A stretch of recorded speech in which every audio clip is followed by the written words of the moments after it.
আসসালামু আলাইকুম রহমতুল্লাহ। রোহান এগ্রো ফার্মে আপনাদের সকলকে জানাই স্বাগতম। তো আমার সামনে যে লেবুগুলো দেখতে পাচ্ছেন এগুলো মূলত চায়না থ্রি লেবু।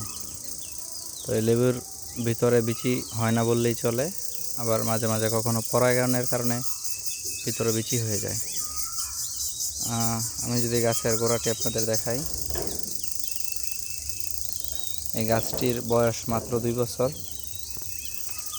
আর এর ফলন যদি আপনাদের দেখাই, এই যে দেখুন, আলহামদুলিল্লাহ প্রচুর পরিমাণ ফলন। আমি যদি গুনতে শুরু করি হয়তো বা গোনা শেষ হবে না। আল্লাহ তাআলার নিয়ামত। এখন বাজারে লেবুর চাহিদা প্রচুর পরিমাণ। কিছুদিন পর হয়তো বা আর এরকম চাহিদা থাকবে না, যেহেতু এখন লেবু বাজারে খুবই সংকট, তাই লেবুর চাহিদা অনেক বেশি। আর আমার মনে হয় এক একটি চায়না থ্রি লেবু গাছে বছরে 1000-এর অধিক লেবু হয়ে থাকে। আমি যেই গাছটির লেবুগুলো আপনাদের দেখাচ্ছি,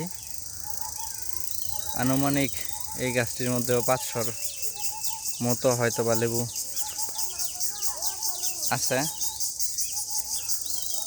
তো চায়না থ্রি লেবুর চারাও কিন্তু আমার কাছে আছে। তো যাদের লাগে তারা কিন্তু আমার কাছ থেকে এই চায়না থ্রি লেবুর চারাগুলো নিতে পারেন। আমার মনে হয় একটি ফ্যামিলির চাহিদা মেটানোর জন্য এই চায়না থ্রির একটি লেবু গাছই যথেষ্ট। কারণ সারা বছরে একটি গাছ থেকে প্রায় 1000-এরও বেশি লেবু হয়ে থাকে। তো ভিডিওটি যারা এতটুকু পর্যন্ত দেখছেন, আপনাদের সকলকে ধন্যবাদ জানিয়ে শেষ করতেছি। আসসালামু আলাইকুম রহমতুল্লাহ।